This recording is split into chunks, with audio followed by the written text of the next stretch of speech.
रूसी शहर यारोस्लाव के निवासी 10 साल से अधिक समय पहले एक छोटी सी बच्ची के साथ घटित हुई इस घटना को कभी नहीं भूलेंगे। इसकी शुरुआत तब हुई जब एक पड़ोसी ने पास के घर में एक बच्चे के रोने की आवाज सुनी।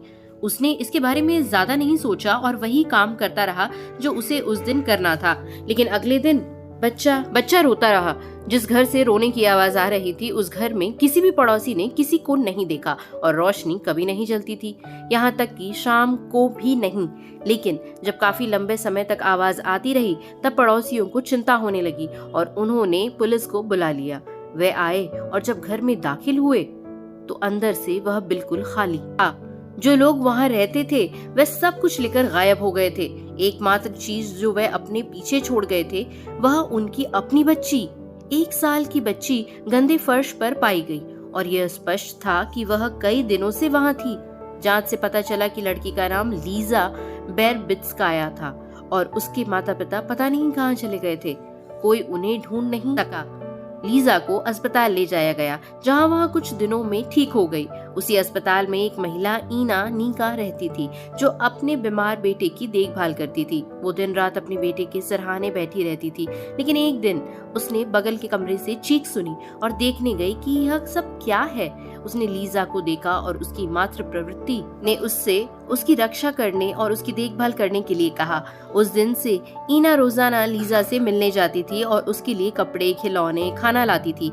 एक दिन ईना उस छोटी बच्ची से मिलने गई और देखा कि वह अब अपने अस्पताल के कमरे में नहीं है। तब पता चला कि उसे एक अनाथालय में ले जाया गया है। वह उसे देखने के लिए अनाथालय भी गई, लेकिन फिर उसे यह स्पष्ट हो गया कि उसे लीजा को गोद लेना होगा। जब गोद लेने के दस्तावेज पूरे हो गए तब लीजा 2 साल की थी और उसे अभी चबाने में समस्या थी और वह सदमे में थी।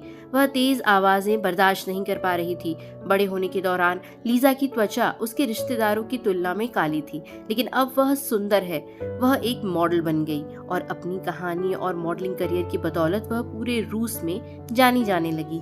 जो लोग उसके रूप रंग पर हंसते थे जब वे उसे जीतते हुए देखते थे तो अपनी जीभ काटने लगते थे। एक किशोरी के रूप में अधिक प्रतिभा प्रतियोगिताएं वो जीतती गई। अब जब वह प्रसिद्ध हो गई है तो उसकी बायोलॉजिकल माँ ने उससे संपर्क करने की कोशिश की, लेकिन उसे अनुमति नहीं दी गई। लीजा को उसकी माँ का फोन नंबर मिला, लेकिन वह अभी भी सोच रही है कि क्या वह उससे मिलना चाहती है जिसने उसे छोड़ दिया।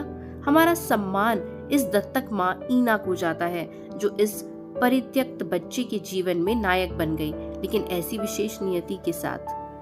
तो दोस्तों, बहुत छोटी सी कहानी थी।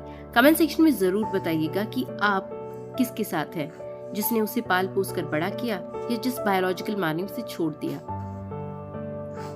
क्या हर बार पैसों का दिखावा करना जरूरी है?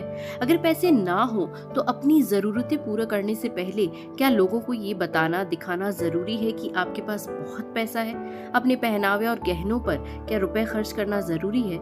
ये कहानी बहुत कुछ सिखाती है। दिखावे की दुनिया। जरूर सुनिए इस कहानी के बाद। अगर वीडियो पसंद आए तो लाइक, शेयर, सब्सक्राइब जरूर करें। Thank you for listening.